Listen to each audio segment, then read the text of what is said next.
2024 അധ്യയന വർഷത്തിലെ ഗവൺമെൻറ് ഹോളിഡേയ്സാണ് ഈ വീഡിയോയിൽ സൂചിപ്പിക്കുന്നത്.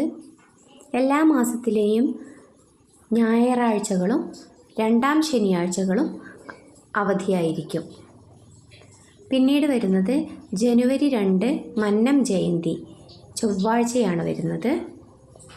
പിന്നീട് ജനുവരി 26 റിപ്പബ്ലിക് ഡേ ഫ്രൈഡേ ആണ് വരുന്നത്. പിന്നീട് മാർച്ച് 8 വെള്ളിയാഴ്ച ശിവരാത്രിയാണ്. പിന്നെ മാർച്ച് 28 പെസഹ വ്യാഴമാണ് വരുന്നത്, അത് വ്യാഴാഴ്ചയാണ്. പിന്നീട് വരുന്നത് മാർച്ച് 29 വെള്ളിയാഴ്ച ദുഃഖവെള്ളിയാണ്.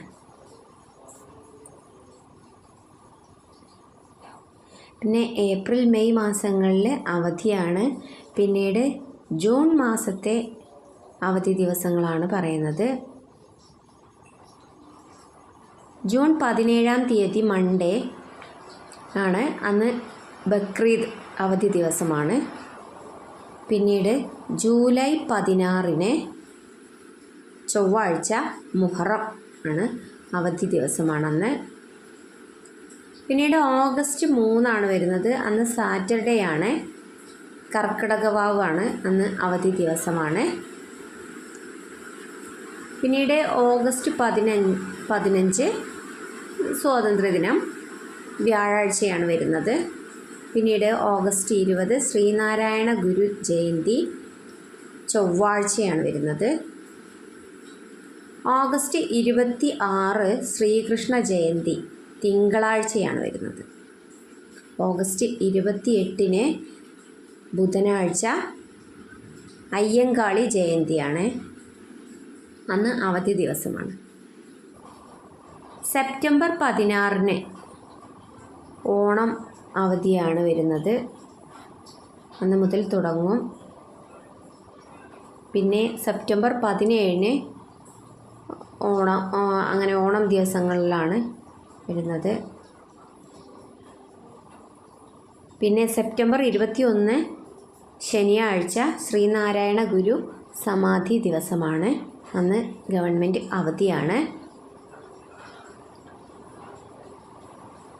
പിന്നീട് ഒക്ടോബർ 2 ഗാന്ധി ജയന്തി ബുധനാഴ്ചയാണ് വരുന്നത്, അന്ന് ഗവൺമെൻറ് സ്ഥാപനങ്ങൾക്ക് അവധിയാണ്.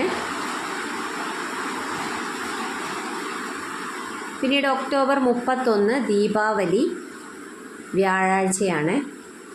പിന്നീട് ഡിസംബർ 25 ക്രിസ്മസ് ആണ് വരുന്നത്. പിന്നീട് ക്രിസ്മസ് അവധിയാണ്. പിന്നീട് വരുന്നത് അടുത്ത വർഷം മാർച്ച് 31-ന് ഈസ്റ്റർ ആണ്, അന്ന് ഞായറാഴ്ചയാണ്. പിന്നീട് April 14 Sunday BR Ambedkar Jayanti.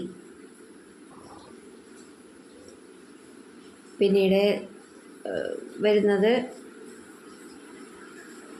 അന്നൊക്കെ പിന്നെ നമുക്ക് വെക്കേഷൻ ആയതുകൊണ്ട് നമ്മളത് നോക്കേണ്ട കാര്യമില്ല, നമ്മൾ മാർച്ച് വരെയുള്ളത് നോക്കിയാൽ മതി. മാർച്ച് മാസം 31-ന് ഈസ്റ്റർ ആണ്, സൺഡേ ആണ്.